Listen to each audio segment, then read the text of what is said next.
Hello audiences, আসসালামু আলাইকুম। আশা করি সকলেই ভালো আছেন। বিগত কয়েকটা ভিডিওতে আমরা আসলে প্রেজেন্ট পাস্ট অনেকগুলো সেন্টেন্স নিয়ে আলোচনা করেছি এবং এর বিভিন্ন ক্লাসিফিকেশন নিয়ে আলোচনা করেছি। আজকে আমরা ফিউচার সিম্পল টেন্সে এসেছি। তো ফিউচার সিম্পল টেন্সের কয়েকটা সেন্টেন্স নিয়ে আলোচনা করব। এটা আসলে খুব একটা সিম্পল সেন্টেন্স, কারণ এটা আমরা সচরাচর ব্যবহার করে থাকি এবং এটা খুব ইজি। যেহেতু আমরা দৈনন্দিন জীবনে খুবই ব্যবহার করে থাকি, তো এটা আমাদের জন্য আসলে সহজ হবে। এটা দেখানোর দরকার ছিল না, তো ভিডিওর সিরিয়াল মেনটেনের জন্য আসলে এটা করতে হচ্ছে। আশা করি ভালো লাগবে আপনাদের। দেখেন, তো ফার্স্ট অফ অল আমরা যে সেন্টেন্সটা দেখতে পাচ্ছি, তো ফার্স্টে আরেকটা জানিয়ে নেই যে এখানে যে ফিউচার সিম্পল টেন্সের যে স্ট্রাকচারটা আসলে কীরকম হয়।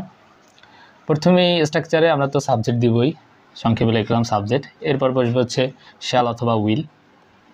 শ্যাল অথবা উইল, বর্তমানে উইলটাই বেশি ব্যবহৃত হয়, শ্যালটা আসলে বেশি ব্যবহৃত হয় না। শ্যাল উইলের পরে হচ্ছে আমরা এই গেল অক্সিলারি ভার্ব। অক্সিলারি ভার্বের পরে আমরা মূল ভার্বের বেস ফর্ম বসাবো, ভার্বের বেস ফর্ম। এরপর বাকি যে এক্সটেনশন অর্থাৎ আবলা আমরা যেটা বসিয়ে থাকি, এটা হচ্ছে স্ট্রাকচার।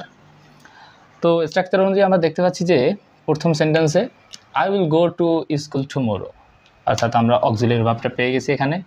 পরবর্তীতে আমরা মূল ভার্বের বেস ফর্ম ব্যবহার করছি, এবং যেহেতু এটা একটা স্কুল একটা কি নাউন, তো নাউনের আগে অবশ্যই একটা প্রিপোজিশন বসবে, কারণ সেন্টেন্সের একটা সৌন্দর্য বহন করার জন্য, সেন্টেন্সের একটা মিলের জন্য আমরা প্রিপোজিশন ব্যবহার করে থাকি। তো I will go to school tomorrow, এটা দ্বারা যে এটার যে অর্থ মিন করে সেটা হচ্ছে আগামীকাল আমি স্কুলে যাব। এটা দ্বারা আমরা সবাই বুঝতে পারি যে ভবিষ্যৎ কাজটা এখনও ঘটে নাই, ভবিষ্যতে ঘটবে। তো আমরা এখানে যে প্রিপোজিশন ইউজটা ব্যবহার করছি কিসের জন্য, যেহেতু আমরা স্কুলের দিকে যাব, দিক বা গন্তব্য অর্থে ব্যবহার করতে আমরা স্কুল বসিয়েছি। এখানে স্কুল কিন্তু একটা নাউনের আগে একটা প্রিপোজিশন বসিয়েছি। এই দুইটা একটা প্রিপোজিশন আর নাউন, এই দুইটা একসাথে মিলিত হয়ে কিন্তু একটা অ্যাডভার্বের কাজ করছে। আমরা জানি অ্যাডভার্ব কি? অ্যাডভার্ব হচ্ছে বিশেষায়িত করা। অ্যাডভার্ব নিজেকে নিজেই বিশেষায়িত করতে পারে, ভার্বকে বিশেষায়িত করতে পারে, নাউনকে বিশেষায়িত করতে পারে। তো এখানে এই অ্যাডভার্বটা কাকে? যাওয়াকে বিশেষায়িত করছে, অর্থাৎ গোকে বিশেষায়িত করছে। পরবর্তী সেন্টেন্সে আমরা দেখতে পাচ্ছি কি আই উইল গো হোম। তো বরাবরের মতোই আমরা এখানে উইলটা পেয়ে গেছি। এটা দ্বারা অনেকেই আমরা বুঝতে পারি যে এটা একটা ফিউচার সেন্টেন্স। তো মূল ভার্বের base form I will go home, এবং শেষে একটা অর্থাৎ বাসার কথা বলা আছে, আই উইল গো হোম, আমি বাড়িতে যাব। এটা দ্বারা বোঝায় ভবিষ্যৎ, যে যাব, এখনো যাইনি, যাব।